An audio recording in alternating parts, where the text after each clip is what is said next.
xibaar yu wér te wóor ca tàng ba abonnez-vous pour ngeen di mën di jot suñuy vidéo. dal leen ak jàmm seen chaîne bii di Buzz 221 HD kii di Idrissa Seck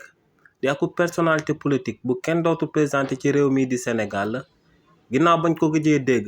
ci élection présidentielle 2024 yi ñu daan amal ci réew mi di Sénégal kookee dellu si waat na daal di samp ak ngandam mouvement ne pour daal di jàmmaarloog régime bu bees bu fi daal di nekk. si li ni mel waa parti bii di réew mi di parti bi nga xam ne Idrissa Seck moom moo ko jiite ci réew mi di Sénégal ñoom ñoo fësal ak communiqué daal di xibaar sénégalais yi que ne le 23 février 2025 war a tombeek dimanche bi ñu jëm dinañ daal di amal ak ngandam rassemblement ca biir Iber Campus bu Thiès bu 10 heures jotee ngir daal di fay samp akub mouvement mais mouvement boobee nag dinañ ko dippee mouvement pour sauver le Sénégal MSS. ba tey ci communiqué bi nga xam ne waa parti bii di réew mi daal dinañ koy fësal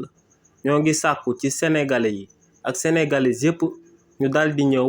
daal di teewee événement boobee si bi nga xam ne la ñuy lancer seen mouvement boobee di mouvement pour sauver le Sénégal ndax ñoom ne réewu Sénégal sénégalais yi dañoo juum daal di koy dénk ñi nga xam ne fu nam ma jëmee réew mi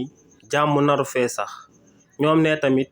ñoo ngi oo bépp secrétaire national bu daal di nekk seen parti bi ngir fépp fu mu nekk ci réewu Sénégal mu daal di ñëw teewee seen événement boobee nga xam ne dañ ko nam ma sampaat te ne si li ni mel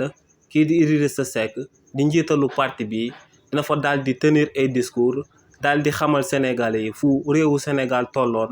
fu mu toll actuellement ak fu mu nam ma toll buñ ko bàyyee ci loxo ñi nga xam ne dañoo juum dénkoon leen ko te ñu nekk